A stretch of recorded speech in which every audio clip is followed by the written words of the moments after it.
जय भगवान।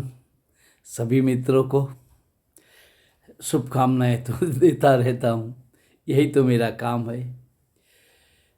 अभी किसी दोस्त ने पूछा कि स्वामी जी, आप ओशो का संन्यास लिए इतने खुश रहते हो, कहीं न कहीं घूमते हो, कभी नाचते हो, कभी गाते हो, इतना कुछ करने के बावजूद आप आनंदित दिखाई देते हो। तो आप इस बारे में कुछ हमें बताइए, शेयर कीजिए। अब बात तो सही है आपकी, आपने जो ऑब्जर्वेशन किया, आपने जांच की, वो सही है। आपने मुझे बहुत नज़दीक से देखा, जाना, तब ये सवाल आया।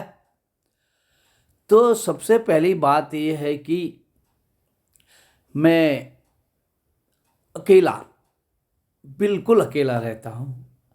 अकेला रहने का मतलब ऐसा नहीं कि किसी की चाह नहीं है, किसी का साथ नहीं है, किसी को चाहता नहीं हूँ, सबको चाहता हूँ।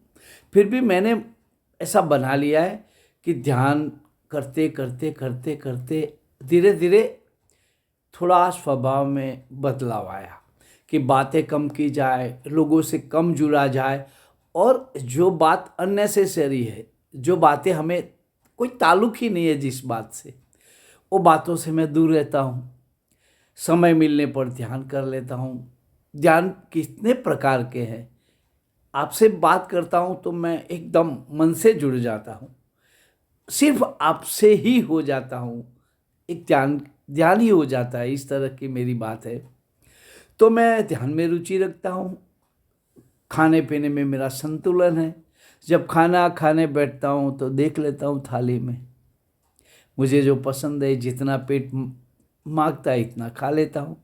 बाकी चीज़ों पर मेरी परहेज है, क्योंकि अगर ध्यान करना है, जो कार्य जिस तरह से करना है, जो संगीतकार है, गाने वाले हैं, ये भी कुछ कंट्रोलिंग करते हैं अपने पर, ताकि उनके सुर ताल ठीक से बजे, बस मेरा जीवन ठीक से चले, मैं आनंदित रहूं, और मैं सबको आनंद बांट दे रहा हूं।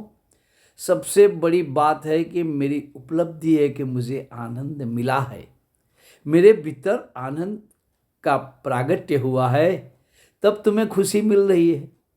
जिसके पास जो होगा वो बांटेगा, धनी होगा शायद धन बांटे न बांटे। हंसना है, कंजूसी क्यों? दो बात करनी है, कंजूसी क्यों? बिना कुछ लेन देन किसी को आनंद मिलता है, कंजूसी क्यों? तो और ये सब बातों से दूर रहो। देखो, मैं प्रकृति के बीच रह रहा हूँ, प्रकृति ही परमात्मा है, ये मैंने बार बार हर वीडियो में दोहराया है।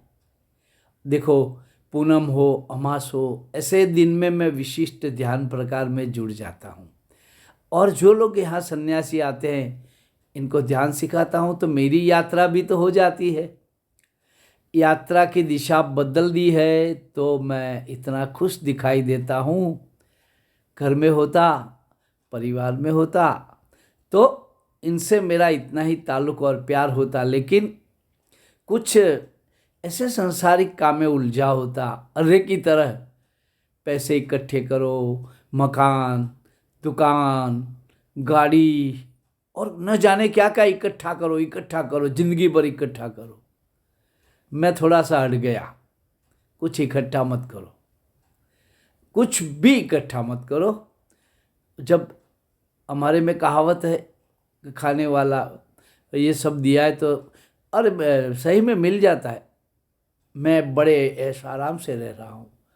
आप शायद मुझे रूबरू जो भी मिले हैं, उन्हें तो पता है कि सब कुछ हो जाता है, और प्रभु की, गुरु की इतनी अनुकंपा है मेरे पर कि ये सवाल इसलिए तो पूछा आपने कि आप इतने आनंदित। और हाँ, मैं इस उम्र में भी बच्चों के साथ बच्चा, यंग ब्लड के साथ में जवान हो जाता हूँ, और सीनियर सिटीजन मिल गया तो उनके जैसा। साधु के साथ साधु जैसा और आपके साथ आपके जैसा। तो मेरा ये प्रत्युत्तर है कि देखो, आप थोड़ा भी घर में बैठ के ध्यान की शुरुआत करो। ये मैंने सब ध्यान से पाया। ऐसा नहीं कि मैं अलग सा आदमी हूँ कोई। ये सब जो बुद्ध हो गए वो अलग से नहीं थे। बुद्ध भी हमारी तरह थे, हमारी तरह जन्म लिए उन्होंने, लेकिन उन्होंने ऐसा रास्ता चुना। इन्होंने, इनके भीतर भगवत्ता का प्रागट्य हुआ, इनके भीतर एक दिशा बनी, विचार का प्रागट्य हुआ, उनमें कुछ खूबियाँ विकसित हुई और जो खामियाँ थी ना वो बैठ गई। जैसे हमारे सवाल होते हैं और किसी सद्गुरु को मिलो, जिसका दिया जलाओ इसके पास बैठो, फिर हमारे सवाल बैठ जाते हैं। हमारे ओशो सद्गुरु ने कहा है कि मैं आपके सवाल का जवाब नहीं दे रहा हूँ, आपके सवाल काट रहा हूँ, आपके सवाल बैठ जाए, यही मेरी कोशिश है। तो आप भी आनंदित रह सकते हो, मेरी तरह हो जाओ। बस जो काम की बातें नहीं इसको छोड़ दो, जो काम का है वो करो और थोड़ी ध्यान की आदत डालो, फिर देखो इसका मज़ा।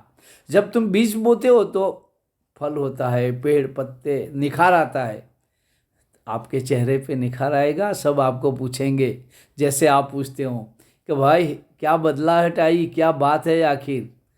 तो सही सवाल है। मुझे भी आनंद हुई क्योंकि आप लोगों से मिल लेता हूँ ना, मेरा खुशी का ठिकाना नहीं रहता है। धन्यवाद, शुभकामनाएं आपको। जय भगवान।